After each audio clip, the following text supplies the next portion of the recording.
Hey everyone, welcome to Singularity Computers Client Build 16 Part 4. This is the final part of the build log. So in this video, I'm going to complete the system, then move on to a good look around the finished product, and finally I'm going to include the test results.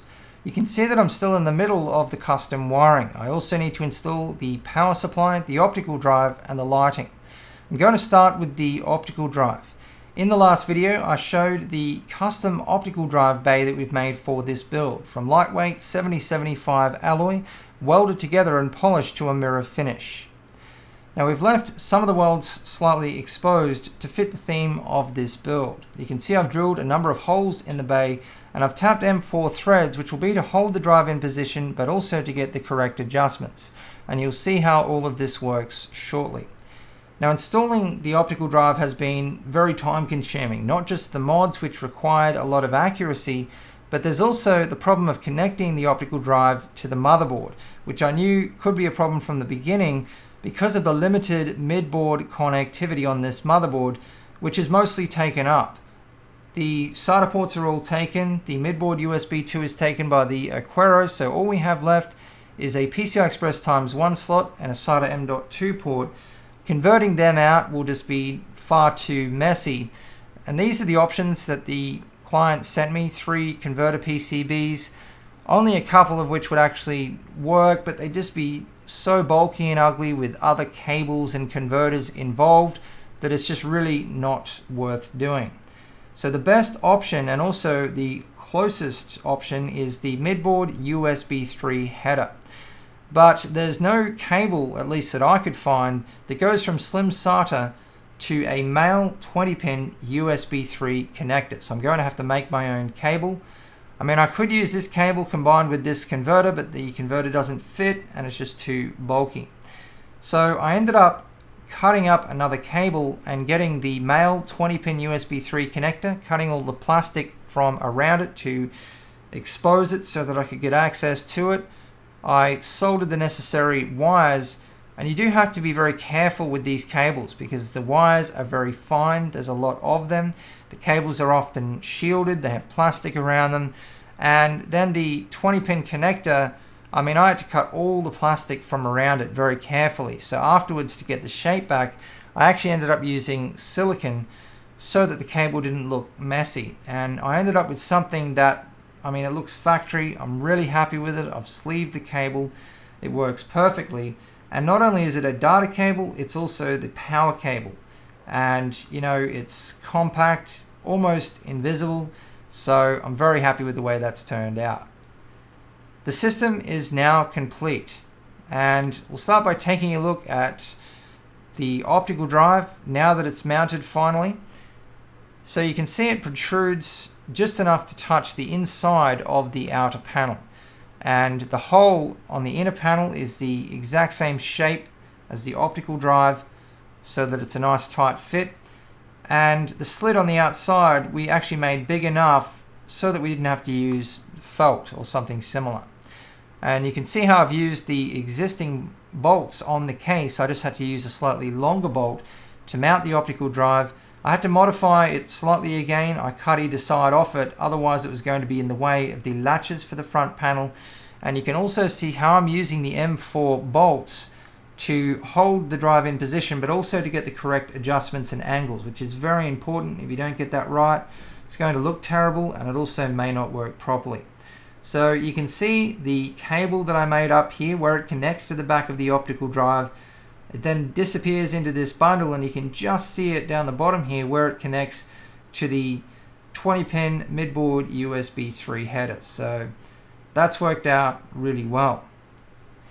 Now looking at the rest of the wiring, you can see that 2 of the SATA cables obviously go up into the top section for the hard drives, and the other 2 go underneath the motherboard tray where I've mounted the 2 SSDs.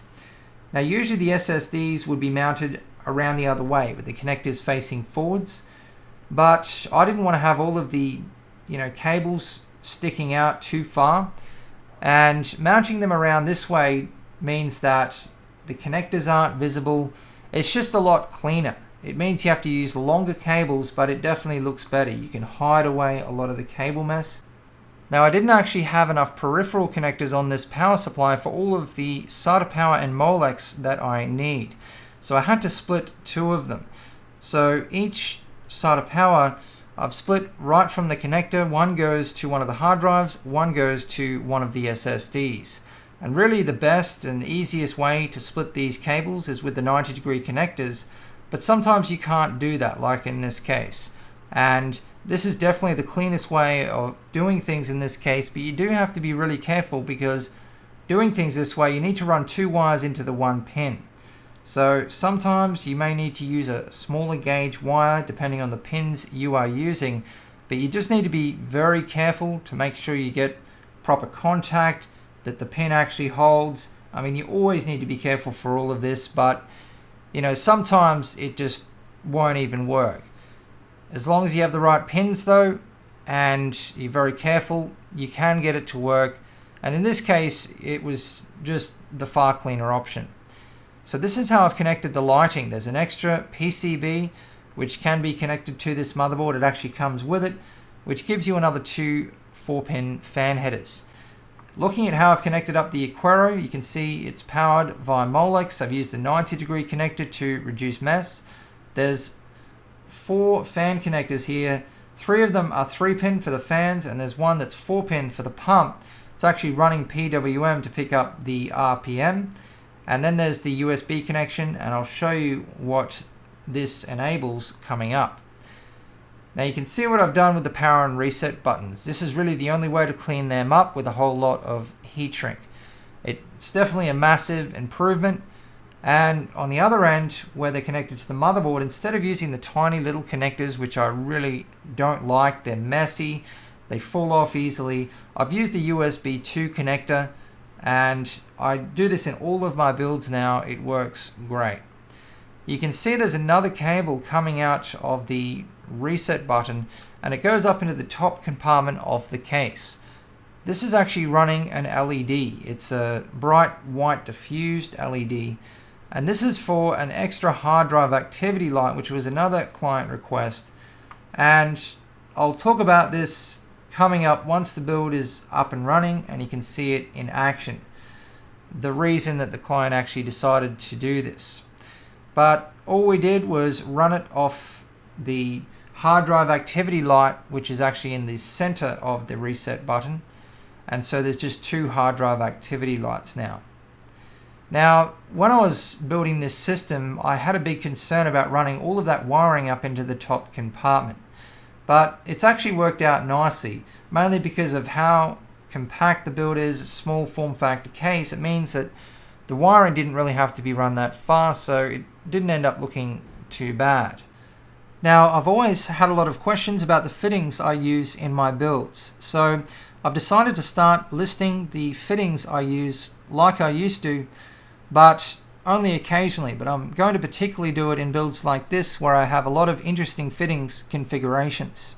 So starting at the reservoir, coming out I've used a 30mm extension fitting, then a 90-degree single rotary, going through the panel a 10mm extension, and coming out the other side a 90-degree dual rotary. I've then used the Bitspower Aqualink Pipe 1, which is the shorter version of the telescopic fitting. For the drainage system, I've used a 90-degree single rotary, then the Bitspower Mini D-Plug, so the smallest version of the D-Plug. I've then used a Bitspower Mini Valve, which I've capped off, and I almost always use these for my drainage systems. They're an excellent component. Coming out of the pump, a 90-degree single, 90-degree dual, Aqualink Pipe 1. Then going in and out of the filter, I've used a total of 4 90-degree single rotary fittings. I then go to 12mm acrylic tube, and I've used the Bitspower Hardline compression fittings. Coming out of the CPU water block, I go to 16mm. So again, I'm using the Hardline compression fittings. I then go back to 12mm tube coming out of the graphics card, and I have 2 90-degree single rotaries, a 40mm extension, another 90-degree single, a 10mm extension going into the top radiator. Coming out of the top radiator, a 15mm extension, 90-degree single, 10mm extension, Aqualink Pipe 1, 2 90-degree singles, and then an Aqualink Pipe 2, which is the larger version of the telescopic fitting. And then I have 3 more 90-degree singles. I then go back to 12mm tube, and you can see that that goes down through the panel.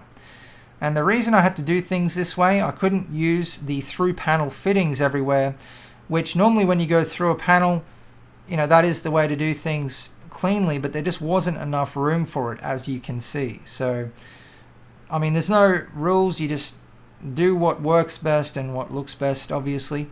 So then going into the 240mm radiator, a 90-degree dual rotary. Coming out, I've gone back to 16mm tube.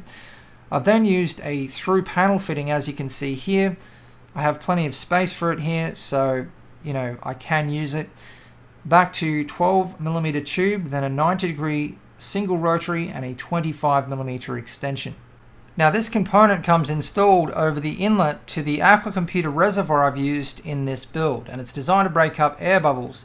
But with this component installed, the inlet and outlet is really only supposed to go one way. And I had to reverse the direction of the inlet and outlet due to how I've installed the reservoir into this build.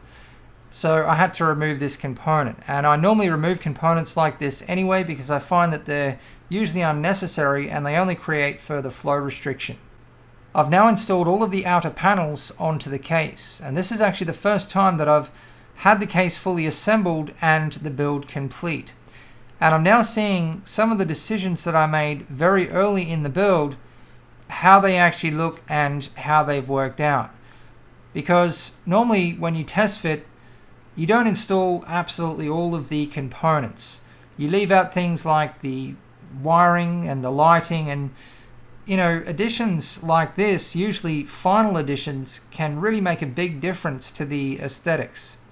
And so when you're making early decisions about case mods, it's difficult to picture or imagine how the build is going to look once it's complete with all of the final additions. And initially it's mostly just about measurements, but you also have to take into consideration some of these final additions. And so really you don't know how it's going to look until it goes together at the end. And for example, the window placement, the placement of the optical drive, the mesh in the top panel window, all of that, I mean, some of it I was able to do by measurements. For example, the window placement, one of the windows I lined up with the motherboard tray, things like that. But now I'm seeing how it's actually worked out. And the reason I've gone for the larger window on this side is because there's some major features here. The reservoir, the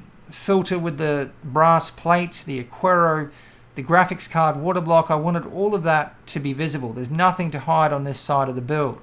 But I went for the smaller window around the other side of the build because I wanted to hide the side of the power supply and where the wiring connects to the power supply, because that's really the messiest part of the wiring.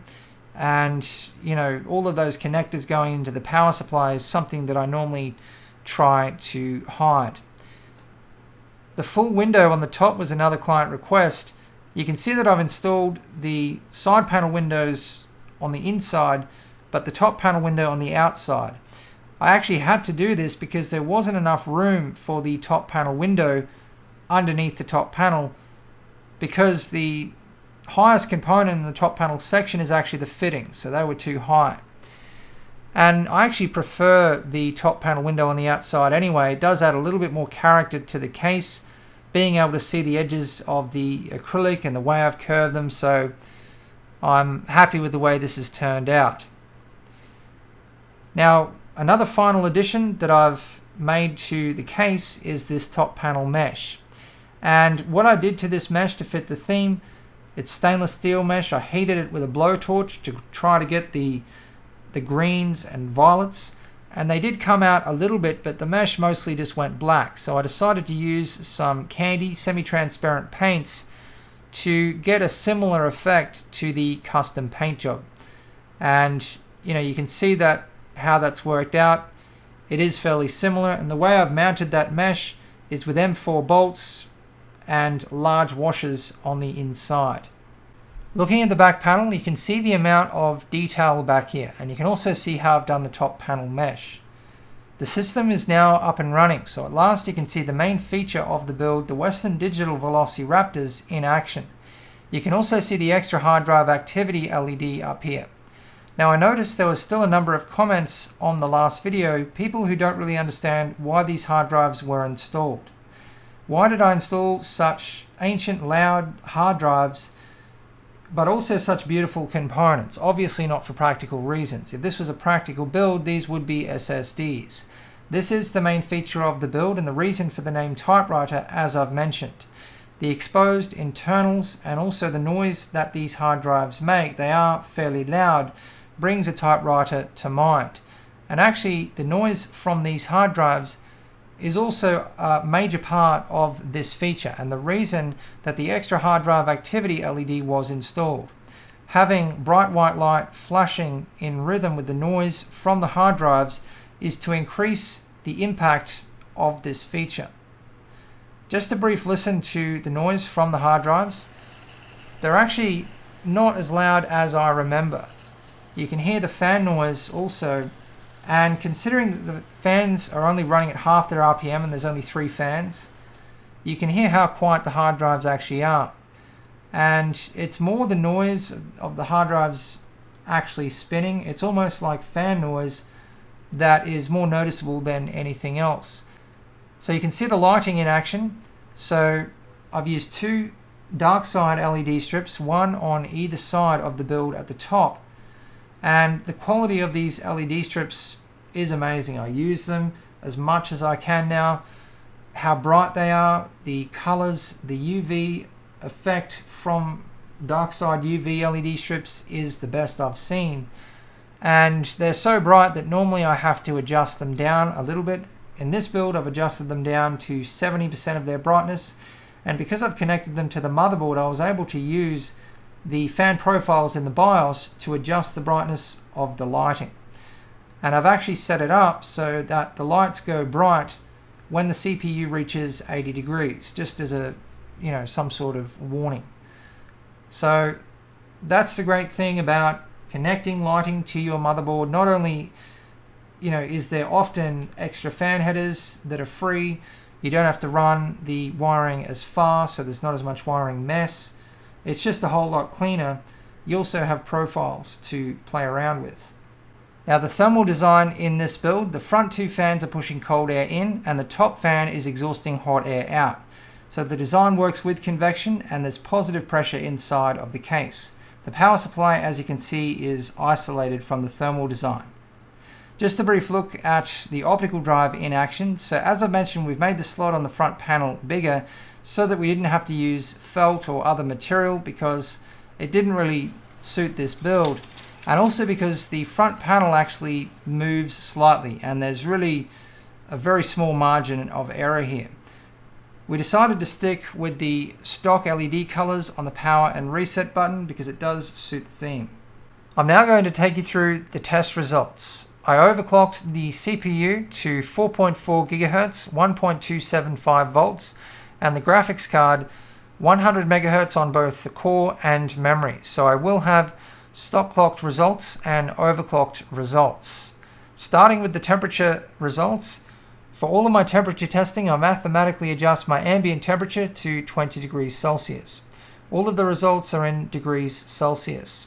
So starting with the CPU, stock clocks at idle 31 degrees, overclocked at idle 31 degrees. Stock clocks at load 60 degrees, overclocked load 69 degrees. Moving on to the graphics card, stock clocks idle 24 degrees, overclocked idle 24 degrees. Stock clocks load 38 degrees, overclocked load 39 degrees. Now the hottest I saw the motherboard get was 32 degrees. Before I go through the performance results, I'm going to briefly cover how I've configured the Aquero 5LT for this build and what I'm actually using it for. Now, one of the reasons it was chosen for this build was as a feature for the aesthetics. As you can see, it's one of the 3 features on this side of the build at the bottom, but also it's for its functionality. But I'm certainly not using the full functionality of the Aquero. I'm only using a small part of its functionality. There's so many add-ons. It's really just endless. It's an amazing component. And the reason I didn't use more of its functionality is because I just didn't want the wiring mess, and it just wasn't necessary for this build. And for me, the most important functionality is the control of RPM, the ability to set up RPM curves, because it means that you can automate all of your RPMs, fans, pumps, and have an incredibly silent build without having to think about your RPMs ever again. Once you've set it up, it just works amazingly. And you can set up an incredibly silent build but still get the performance that you need when you need it. So if you connect your Aquero to your motherboard via USB 2, you can then install the Aquasuite software. And this is Aquasuite 2015 version 3. And you can see I have two curves. The top curve is for the fans, the bottom curve is for the pump. And on the left-hand side is the data source. So this is what the curve is based on. So that is the CPU temperature. That's what's controlling the curve. On the right-hand side is what the curve is controlling, which is the 3 fans. And you can configure this curve however you want. Different types of curves. You can drag the dots out to wherever you want to. So it means that you can set it up so that the fans only start when the CPU or the system reaches a certain temperature. So at idle, the fans might even be off, or you might have 1 or 2 fans running, which in a big K-Slabs build is just an amazing feature. And then when you need that performance, all of the fans ramp up. So you can set it up to be completely silent when it's idling and to ramp up to maximum performance when you're overclocking and benchmarking. Now for the performance results, I have results at stock clocks and also the overclock. And I have results for the 2 SSDs, which are in RAID 0, and the 2 hard drives, which are also in RAID 0.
So not a massive gap between the results at stock clocks and the overclock. And this is obviously because I need to play it safe when overclocking client builds, so this system certainly wasn't maxed out. If specifically requested, I will take a system to the absolute maximum, a client build. If I do this though, there's obviously going to be higher temperatures and the increased risk of instability. So I usually create a lot of extra BIOS profiles the client can cut back to, but it also takes a fair bit of extra time and testing. If you're trying to find your maximum 24/7 stable overclock, you can't just run Prime 95 for 24 hours and then it's guaranteed stable. You need to cover every scenario. It's something that takes a lot of time and patience. And what I like to do with my own systems, also because I don't have the time to do the overclocking, is run the settings and use real-world use of the system over a long period of time to find the maximum overclocks. So sometimes for me, I spend months doing it because, as a lot of you will know who have done a lot of overclocking, you might find the settings you think are perfect and then 3 months later the system will crash. So finding those maximum settings is something that can take a lot of time. Now this build is a small taste of the changes that are coming up, because we built this system right when I was beginning to expand Singularity Computers. So it shows the first of the new capabilities that we now have. The next two builds are going to be a couple more small form factor builds, and it's good I've done a few in a row because after that there's going to be a lot of big high performance builds. And the next two are theme builds, really high detail custom paint airbrushing. The second one is going to be heavily modified. And after that you'll see the first of the builds with Singularity Computers custom cases. And there's things that we are working on right now that are just going to change everything. And I'm really looking forward to showing off what we've been working so hard on. So that sums up this video. Thanks for watching. Please subscribe, like, and favorite if you want to see more.